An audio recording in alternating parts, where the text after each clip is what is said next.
Right now, nearly 4,500 miles away, Matt Baker and the rest of the Wild Alaska Live team are witnessing the world's greatest feast. After months of being frozen, the arrival of summer brings a 4-month rush to feed and breed, attracting eagles, sharks, bears and wolves, all triggered by the annual arrival of Pacific salmon to this vast wilderness. Wild Alaska Live is capturing this incredible spectacle. And we are here every day this week, bringing you to the wilder places closer to home, right here in the UK. As a wildlife cameraman, I've travelled all over the world, but the wildlife and wild landscapes of these islands hold a special place in my heart and are full of surprising wildlife stories. As a zoologist, I love getting out and about to the wilder parts of the UK to check out inspirational conservation projects that keep places like this cool bay wild. Over this series, we're travelling from rivers to mountains, from forests to seas, and even celebrating some of our wildest cities to bring you the best our country has to offer. The UK is a lot wilder than you might think. This is Wild UK.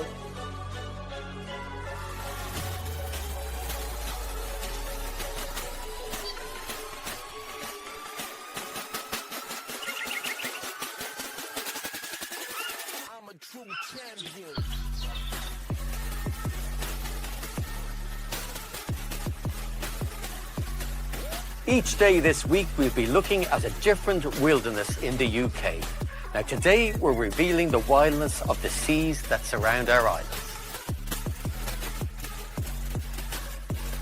I think we're all fascinated by the sea at some level. I mean, just walk along a seashore like this and you can make all sorts of little discoveries. That's right, they're tantalising clues, aren't they, to the wonderful wildlife that's hidden in our seas, like out there in the wild Atlantic Ocean. Our seas and coasts are home to a vast array of wildlife that few of us ever get to witness. Later in the show, I'm visiting a place dubbed Eagle Island to witness an inspirational wild recovery project. That is just a magnificent beast. I'm enjoying a jewel of a wilderness off the Northumbrian coast, home to some of our largest nesting colonies of seabirds. I'm sorry, we're just passing through. And we're joined by some familiar faces sharing their best past experiences of the wildlife that relies on our seas and shorelines and the conservation success stories that have helped them. The only way I'm going to estimate the size of that beast is to swim next to it. But first, a snapshot of our seas and our marine habitats in 2017. As an island nation, the UK is surrounded by the sea. No one living here is ever more than around 70 miles, 110 kilometres from the coast. And with 7,500 miles, 12,000 kilometres of it, there's a lot of coastline to visit. And it's quite some coast. From the vast white sandy beaches of the Hebrides to the dramatic and iconic white cliffs of southern England. The UK is home to 25 species of seabird. They compete for fish alongside 7 species of dolphin. And sometimes even whales. If you take the plunge, a dive can reveal hidden secrets of cold water reefs and wildlife havens on stricken ships. And it's not just wildlife. Our coast attracts millions of holiday makers every year and provides a living for an estimated 12,000 fishermen and women. Whether it's the North Sea, the Irish Sea, the English Channel, or the Atlantic Ocean, our waters help define our nation. Of that you can be sure.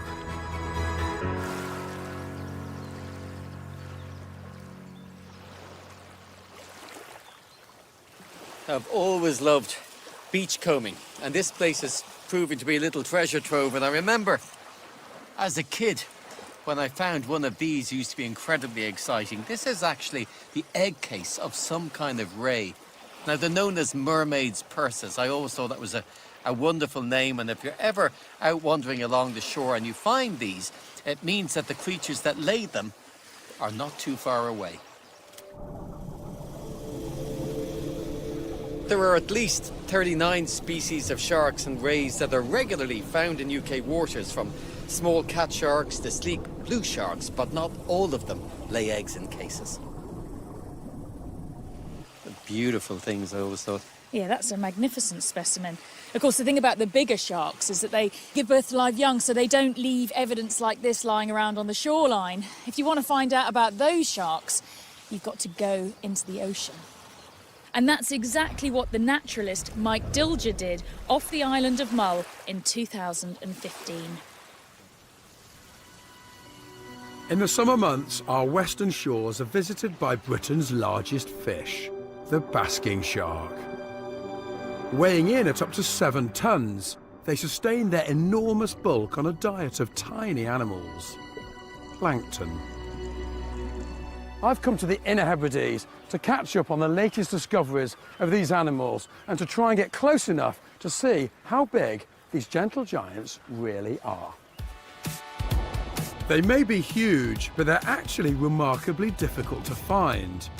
So we've come to Mull, one of the best places to see them, and teamed up with skipper James Fairburns. James, basking shark is a big fish, but they're surprisingly tough to spot. Yeah, I mean, that's the thing. They're not like a mammal, like a whale or a dolphin, which needs to come to the surface to breathe. They are only coming up to feed. They're coming up for the plankton. So the chances are it might never come up unless the plankton was there. And why is this area so good for them? Well, we think a lot to do with it is these waters are warmed by the Gulf Stream. These nutrients being brought into these waters. Also, the areas where they're being seen are relatively shallow, so these nutrients are being pushed up to where the plankton is blooming, and of course they're gorging on that plankton. But plankton are constantly moving around because of the currents in the water. So just knowing where the sharks are most likely to be is no guarantee they'll actually be there. This might be a huge animal, but look around me. It's still effectively a needle in a haystack. But very quickly, shark spotter Andy sees a dark shape in the water. Shark! Shark right at the lighthouse! There it is! Oh, I've just seen the dorsal fin and the tail fin together. It almost looks like there's 2 sharks. It isn't, it's just one very large one.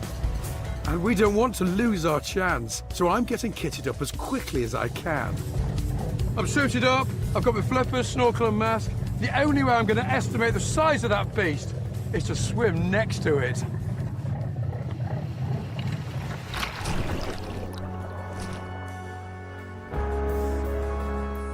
What a monster! They might look slow, but they can swim a lot faster than I can, and they appear very quickly out of the murk. It's heading right for me, but this giant shark presents no danger to me. These basking sharks have absolutely enormous mouths, up to 1 meter wide. They can filter the equivalent of an Olympic-sized swimming pool of water through their gill rakers every hour. That translates into about 30 kilograms of zooplankton every day. I'm actually swimming in a living soup of basking shark food. I'm near enough 2 meters tall. From our drone footage, that makes this fish an incredible 7 meters long. These fish can grow up to 12 meters in length. Basking sharks are true giants, and yet despite scientists' best efforts, we still don't know exactly where they go when they disappear from our shores. There's something about seeing an animal coming towards you with a mouth that wide, that's that huge, that weighs 7 tons, that's memorable and awe-inspiring in equal measure. And the mystery that still surrounds these giants only makes them even more extraordinary.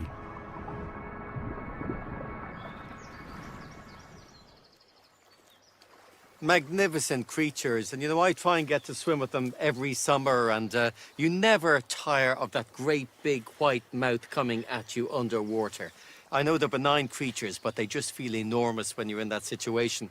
But this is the time for seeing them, not just off Scotland, but summer is when the plankton blooms, and you'll find them off the north coast of Ireland, or the Isle of Man, or the southwest of England. Now, I know I said earlier that these big sharks leave no trace on our shores, but that's not exactly true, because there was a spectacular exception to that rule earlier this year when a basking shark washed up on the shores of Cornwall. It can be quite sad to see a dead shark, but for scientists, this is an unbelievable opportunity for them to learn more about this really poorly understood animal. And the thing is, when a shark does wash up on shore, they tend to decompose very quickly, so the scientists have to act really fast. Of course, there's no bone in the shark. They're made of cartilage, so the evidence doesn't last long. No, no bones at all, not like whales and dolphins, which is a shame because bones can be incredibly useful and tell you so much about the animal. Not just about animals that live now, but about long-lost beasts that once roamed this land. As marine biologist Miranda Kristofnikov discovered as she hit the high seas off the east coast of the UK. This is the North Sea, 85 miles off the Suffolk coast. Today I'm on a fishing trip with a difference. We're trawling the seabed about 25 metres beneath this vessel, but it's not fish that we're after. We're hoping to catch something altogether much more extraordinary: mammoth bones. 50,000 years ago, this body of water didn't exist.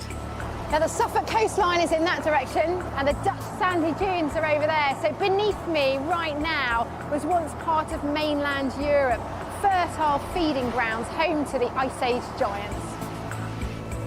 I've been invited on today's expedition by one of the world's leading mammoth specialists, Dick Moll. Now often in the movies, woolly mammoths get depicted in a very snowy landscape. Is that what it would have been like here?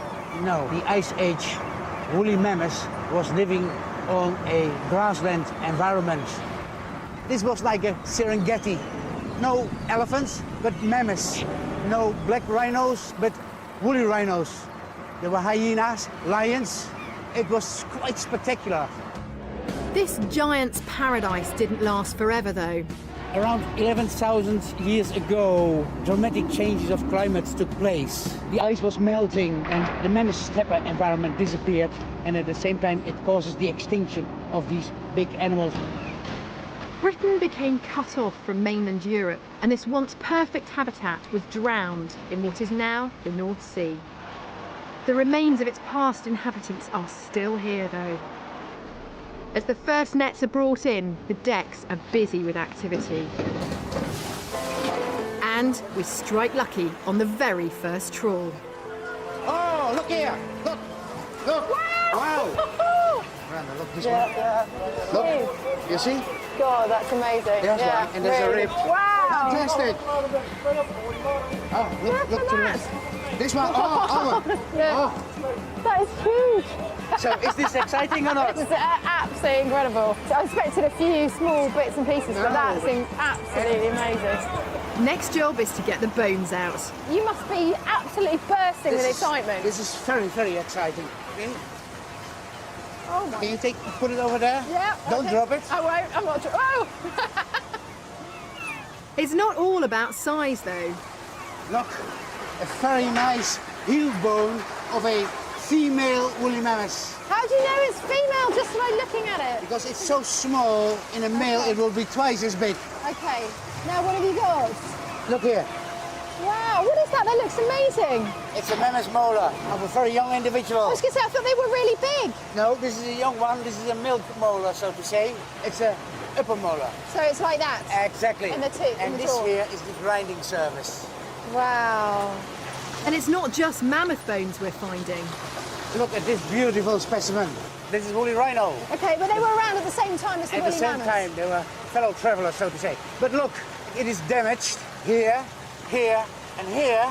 This is eaten by hyenas. And you can see the grooves here. One, Oh two, my God, three, you four. can. Yeah? Absolutely right. That's just mind-blowing. That's a little story from the past there, right there in a bone. Throughout the next few hours, we pull up more and more of these wonderful artefacts. So are these bones just lying on the bottom of the sea at the moment? Are they not covered with layers and layers of sediment? No, they are embedded in the sediment, in sand, and these sands were covered by a layer of clay, preserving the bones in this condition. Okay. Here, sand is dredged away from the seabed to deepen the sea so that the big tankers can enter the harbour of Rotterdam. And everything which is heavy, like the mammoth bones, remain on the seafloor. And then we come with our nets and take it. You and me, we are the first one who are seeing these bones. Nobody else has seen them before. I'm the first person who's ever touched that bone. Exactly, 40,000 years old. It's really, really special. All these bones are from around 30 to 40,000 years ago, and they'll be added to the team's collection from the Pleistocene, a period in time often called the last ice age. It's now one of the most complete collections in the world. The collection isn't normally open to the public, but today the One Show has been given exclusive access. This is our storage. Looks like a cemetery, but it isn't. It's incredible. And this is all from the North Sea? All from the North Sea. Over the last few years, this full mammoth skeleton has been taking shape. This is phenomenal. Are these all from one individual then? No, these are bones of many, many different individuals. You need to have thousands and thousands of bones, all remains of animals of the same sex, the same size, and the same age. Okay, so what sex and what age have we got here? This is a female of about 45 years at time of death. And tell me, what's it like when you find one of your missing bones? Oh, that gives you a lot of excitement, because you find a missing part. It's a part of a puzzle. So, yeah, when you find a tiny little tail vertebra, it makes me happy. Dick hopes this epic jigsaw and all the other Ice Age animal bones will educate people about the importance of the North Sea's vibrant past. I've now got a real sense of what life was once like on the land that stretched between here and the British Isles. A place home to an abundance of wildlife more spectacular than anything we can see today.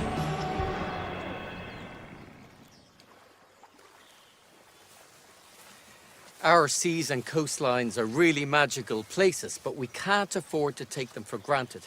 But throughout this series, we're witnessing the extraordinary lengths that some individuals go to conserve our wildlife and our wild places.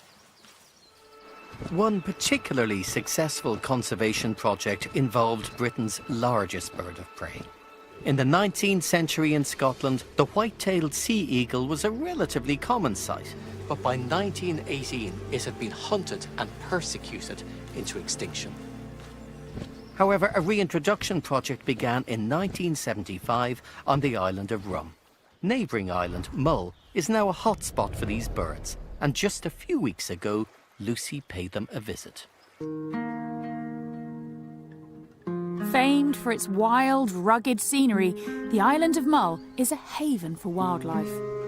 And thanks to an amazing reintroduction project, sea eagles have been nesting here for the last 40 years. I joined the RSPB's David Sexton to track down one of the nests. So this is the spot. So if you look just down here through the gap into the forestry trees, there's one tree on its own and the nest is about halfway down. Got it? Yes. Okay. So those birds that you're looking at are chicks. No. They're like 8-9 weeks old now. So they're fully feathered. They're just a week off being fully grown. And it's great to get to this stage because often eagles in the nest, one chick hatches and might kill the sibling. They don't often raise two. But sea eagles do more often than other eagles, and fingers crossed, all being well, for the next 2 or 3 weeks they'll have made it and they'll take their first flight, and that'll be that. They're on their way. And if you just go at about 11 o'clock from the nest up onto the branch, and there's the adult bird is sitting there. Yes. Got it? Yeah. Amazing pale head, big yellow beak, and that amazing white tail. And then those talons are presumably the size of your hands, like. They are, and Yeah. it's just phenomenal when you see them up close. Sea eagles are really adaptable. They'd be as happy in the marshes and fens of East Anglia as they are in the mountains and sea lochs of Scotland. So given time and space and a bit of patience, they will start to reoccupy that former range. To see them in action for myself, I've joined Martin Keevers, who's a bit of an expert when it comes to getting close encounters. All he needs is a few mackerel to lure them in. Martin's just choosing a fish to throw to our eagle in the hope that she'll come and catch it.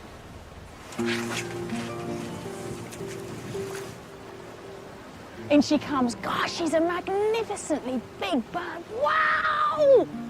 That's fantastic, isn't it? It's beautiful.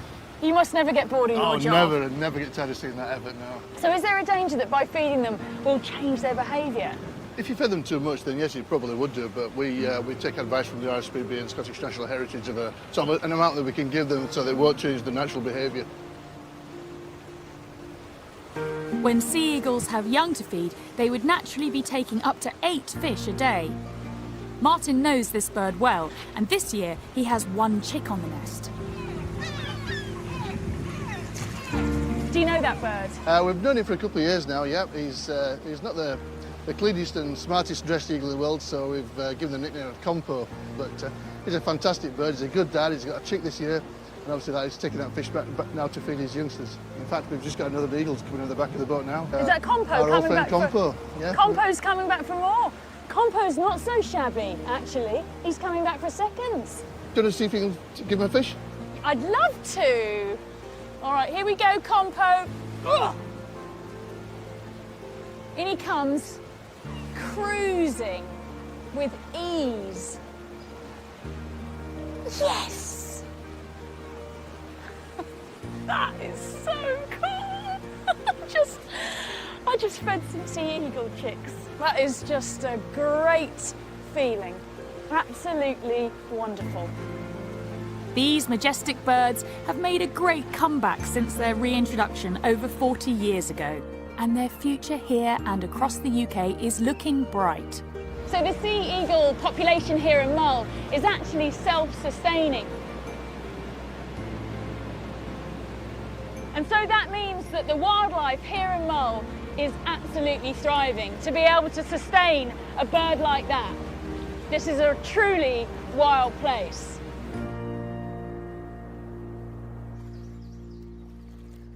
They really are such wonderful birds, and isn't it great to have them back? But you know, we're lucky to live in a place that's got such a varied coastline and has proved inspirational for photographers, and many of you have been sharing your photographs and experience with us at the hashtag #MyWilderness. Like this view of Arran from Seamill Beach in West Kilbride in Scotland, and this of Chanters Cave on Ramsey Island in Wales. Or this beauty from the Hebridean island of South Uist. Now please do keep sharing your wild experiences online with us using the hashtag #MyWilderness. Now, Alaska's wilderness is being revealed all this week on BBC One and online. And our crews have been out there travelling huge distances to find the very best wildlife there is on offer. And on tonight's show, we'll be introducing you to the families of orcas and the scientists that are researching them. To give you a taster, Wild UK have gone behind the scenes to see just how do the crew get such stunning shots of orcas in the wild. To capture orcas, the Wild Alaska team travelled to Kenai Falls. Their base for this 5-day expedition is the Dora, a fishing and research vessel which the 7-strong team first have to load up with over 25 boxes of high-tech equipment they'll need in order to capture the close-up views of orca they're after. Director Tom Payne explains the plan. We travelled 26 hours, I think it was yesterday, so 2 flights to get here, a bit of a drive. We had about 5 hours sleep last night, and the plan was to get on the water tomorrow, but the weather's looking a bit dodgy, so we're not sure we're going to make a last-minute call on that. But apparently they're seeing orca, which is what we're here to do, so if we can film the orca, we'll be happy, really. The team are planning to film using a complicated stabilized camera system to capture the orcas in smooth, slow motion, and which cameraman Ted Giffords needs to set up on deck before they can leave harbour. Despite all the hard work, if the weather and sea state don't allow it, the team won't get out at all. And right now, it's the wind that's concerning Captain Mike Britton. It's a little windy. It's supposed to be blowing like 25 out of the north, which can be challenging in some respects, especially for filming. A little rocky. There'll be spots where we'll have the lee of land, so it's calmer, but it's going to be a little challenging. Thankfully, so far, the weather is on their side, for now. And with the boat packed and camera ready, the team head out into the Pacific Ocean in search of orca. The team are hoping to make the most of the opportunity of good weather. And it's not long before orca research scientist Dan Olson has them in his sights. They have been fishing in general. Right now it's hard to say if they're just traveling to another spot to try fishing again, but there was a chase down here of presumably a salmon as we saw the rooster tailing dorsal fin through the water. Dan knows these orca well, but even with expert guidance, the team are finding it very difficult to get anything on camera. So it's just up there, you go, 9 o'clock. One in front's just come up again and gone back down. There's a guy we've been following recently, it never fully comes up. Yeah. Just get half a fin. Oh, right here. There's one directly behind us, directly behind us. He's staying there behind us. You see him in the water? There he is. 9 o'clock. How annoying, why didn't you get it? Frustratingly also, even if I see the fin already, it's too late. I have to have it before the fin breaks the surface. So it's not easy, this. And to top it all off, there's a problem with the high-tech camera. The camera stopped working. One of the problems is that the camera inside this box gets very hot. But as with most things, the only way to find out is you turn it off and on again. In the end, the broken camera becomes the least of the team's problems. The next day, the crew are stuck in harbour. The weather has taken a turn for the worse, and the equipment needs extra protection. The following day, the sun is out, and so is the team, in search of orca. Up. 9 o'clock, 200 yards, 300 yards. Oh yeah, I got one. Dan's work involves identifying the individual orcas to help keep a record of their movements, and for that he needs close-up images of their dorsal fins. And that's also what the crew are trying to capture. The conditions may be perfect, but the orcas are still proving a bit tricky. Quite hard this, because you know they're there, but you can't see a thing. And then suddenly pop. They may be sharp, they may be in the frame, they may be on the edge of frame. Slowly but surely, Ted and the team start to get the shots they were after. Orcas in slow motion, patrolling the seas. The last couple of days have been a bit of a nightmare. We've enjoyed the experience, but the weather's been awful, the swell's been awful, and now finally we've got a nice weather day and we're actually getting what we came here for, so the satisfaction is huge. Just fingers crossed we can stay with these guys for long enough and maybe their behaviour will change or maybe we'll see something different. That's the ideal. Who knows? It's been 5 long days, but the crew and scientist Dan have finally got what they came for.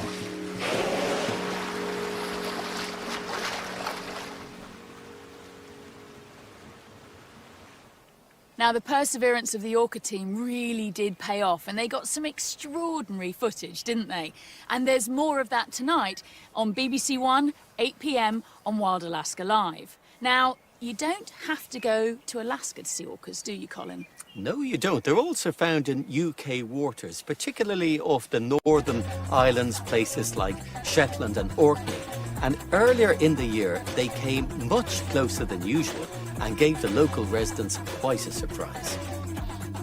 This family pod turned up just off the shore and was captured on a mobile phone by diver and photographer Richard Shuckson. It just goes to show that Britain is a lot wilder than you might think, and to experience it, you just need to get out there and find the wild places near you. But if you need some extra inspiration, then here's our guide to where the wild things are.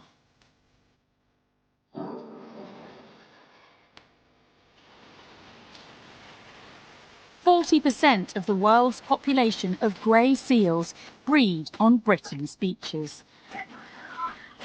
The end of September to December is the best time to see pups as they take their first swimming lessons, supervised by mum. The Moray Firth, just north of Inverness in Scotland, is home to Britain's largest resident population of bottlenose dolphins, 130 strong.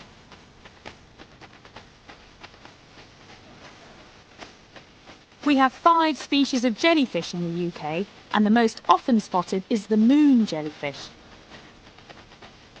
The southwest seems to be where they are seen the most. Autumn brings more visitors. This breathtaking murmuration of starlings in Aberystwyth has gathered from as far afield as Russia. It's a sight repeated in countless seaside resorts all around the coast.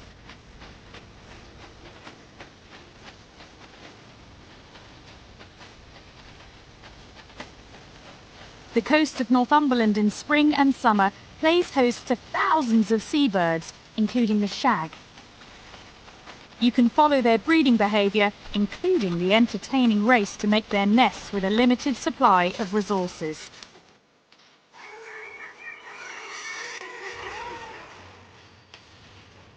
Yes, we really do have some of the great seabird spectacles here in the UK, but Alaska's not so shabby, you know.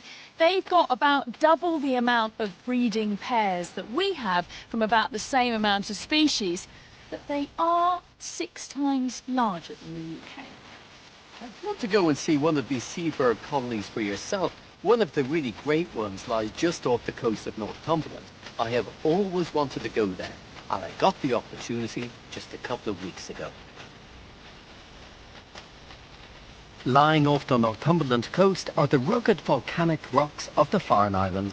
Now, thanks to their location in the North Sea, this wild landscape is a haven for seabirds, with over 150,000 nesting here at the height of the breeding season. I've never been to the Farnes before. I can't wait to get out exploring, but I've been warned to bring a hat.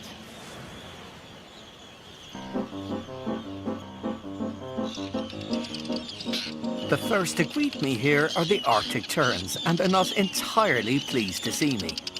The reason they're so aggressive is they're just trying to defend their youngsters. Some of them are on eggs. Some of them have little chicks.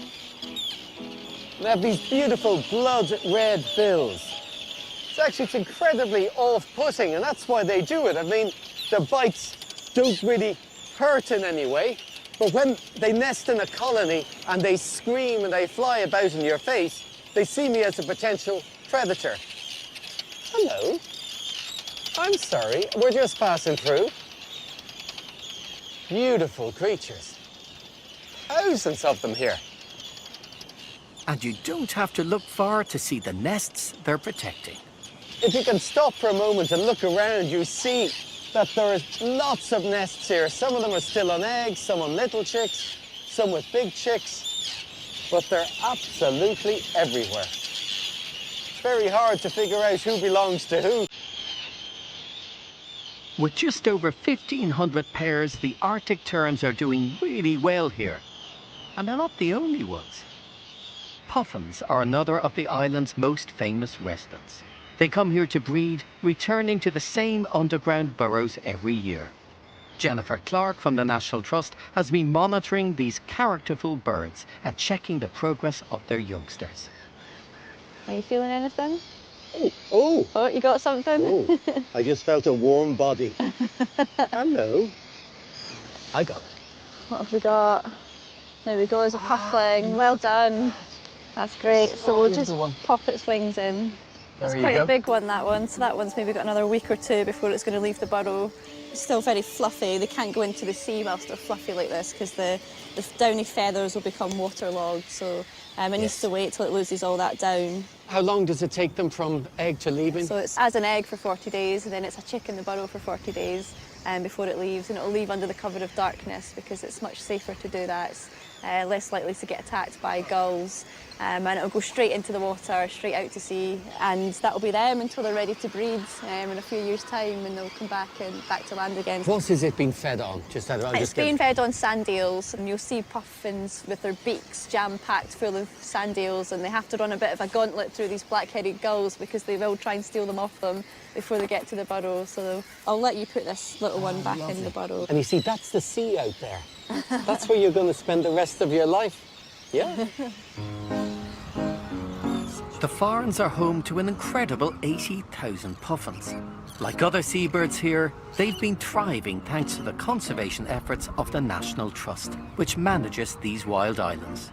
With so many birds, the rocks are often jam-packed and nesting sites are at a premium. It's like a little city of guillemots here. They really live cheek by jowl, and I think they're one of the tiniest territories in the bird world, because really, when you think about it, it's just where they lay their egg. That's the little bit of Mother Earth that they defend. They all seem to get on somehow.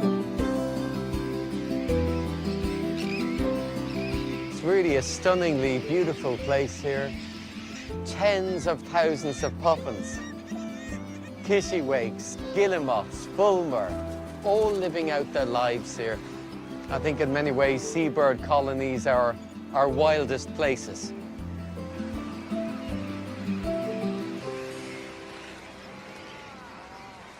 It was great to get to the Farne Islands at last. It's a place I'd always wanted to get to. But the one thing you don't notice on television, of course, is how bad they smell. The place is full of guano. And the smell of that, I can still smell it now. I can smell it on you, actually, Colin, if I'm honest. But I reckon seabird colonies are about the closest thing that we've got to the Serengeti. You know, that real sense of wildlife all around you. It did look fantastically wild, I have to say, but the sad thing is that although these are spectacular wild places, man is having an impact. And some seabird colonies you'll find now, nests are being built with bits of plastic where birds have mistaken those for seaweed. On the island of Grassholm off West Wales, for instance, the nesting gannet population is really suffering the effects of plastic pollution, and volunteers regularly save over 50 birds a year. Yeah, it's shocking, really. And there's been a study that was published fairly recently that said that perhaps 90% of the seabirds in the world now contain plastic in their stomachs. So what can we do about it? And that's you and I. Well, use less plastic. Try and avoid it at all costs whenever possible. And if you find it, try and dispose of it properly. And plastic pollution isn't just a problem for our shorelines and wild spaces above the waves, as the one show's Miranda Kristovnikov discovered in 2013 when she headed to Pembrokeshire. The Pembrokeshire coast is the only coastal national park in the UK, reflecting the importance and beauty of this area above the waves. And life below the waves here is just as stunning. In 2004, around 1,400 square kilometres of sea off this coastline was designated a special area of conservation. Yet, just because it's highly protected by law, it doesn't mean the underwater world's out of harm's way. A national beach clean-up held in 2012 showed that the amount of litter on our shores had increased by 15% in just 1 year.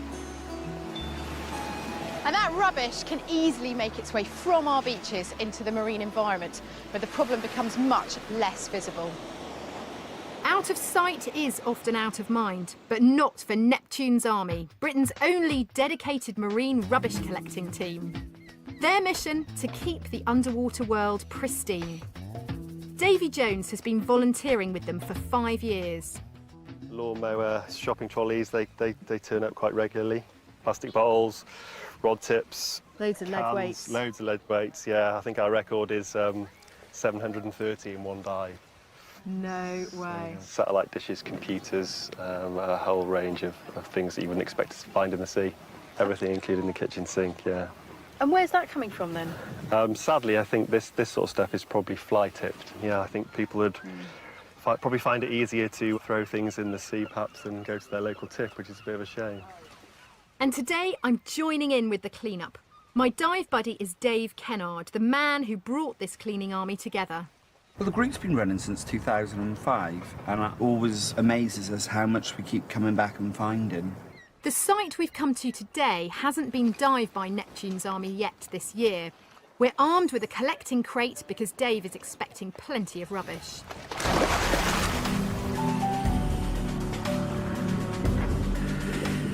A very pretty dive site. Beautiful. Oh, I love this sort of diving where you feel you've entered this underwater kingdom. The walls are encrusted with all sorts of sea life. Today's not a pleasure dive though, and it doesn't take long before we find what we're looking for. Oh, look, Dave, I bet you find a lot of that sort of stuff, don't you? Line and weights and hooks and everything. Just a fishing weight lying here, metres and metres of it. Look at that, one more for the bag. It's staggering just how much broken fishing line we're finding. And it doesn't just look unsightly, it can be really damaging too. And just imagine if you're a crab, a spider crab with all those little spiky edges, and you're walking along the rocks and you just meet one of those. Ow! Ow, ow, ow, ow! This footage, shot by Neptune's army, shows that much of the clean-up divers' time is spent untangling animals caught in old fishing equipment. And lots of the rubbish they find can leak poisonous chemicals which can kill wildlife. It's astonishing, all that rubbish off the seabed. Time to send today's haul to the surface so the boat can pick it up. I was quite depressed, actually. I mean, I was quite pleased with what we were doing. We were doing a really important job as divers. I felt there was a real purpose to our dive, but this made me feel quite upset, really. There's lots more out there to be cleaned, sadly. Just go out there and you see a bit of rubbish, just pick it up. You have an impact straight away, really. On one dive, you feel like you've made a difference. Experiences like this remind me of just how critical volunteers are to wildlife conservation. These guys may be the only dedicated team of marine rubbish collectors in Britain, but I hope through their work they'll inspire more people to get involved. Our seas certainly need it. They really do. But the good thing is that particular team have completed over 100 dives now on the Pembrokeshire coast, and they're on an awareness-raising mission. And that really is the most important thing, because the fundamental answer to this problem really is to stop plastic getting into our oceans in the first place. Tomorrow on Wild UK, we turn our attention to mountains and the wildlife that makes our highlands their home. Colin discovers the secret past of Snowdonia. Really feels very isolated, and I've just realised that I can't see another living soul. Lucy encounters the king of corvids, the raven. And on a remote island in the sea, we go behind the scenes with the Wild Alaska team. As they say, they are the wolves. You can keep up with all the latest news from the Wild Alaska team online all this week. And don't forget to tune in tonight at BBC One at 8 p.m. for all the latest wild happenings from Alaska. And join us again tomorrow, BBC One, 9:15 a.m. for more Wild UK, because the UK is wilder than you think.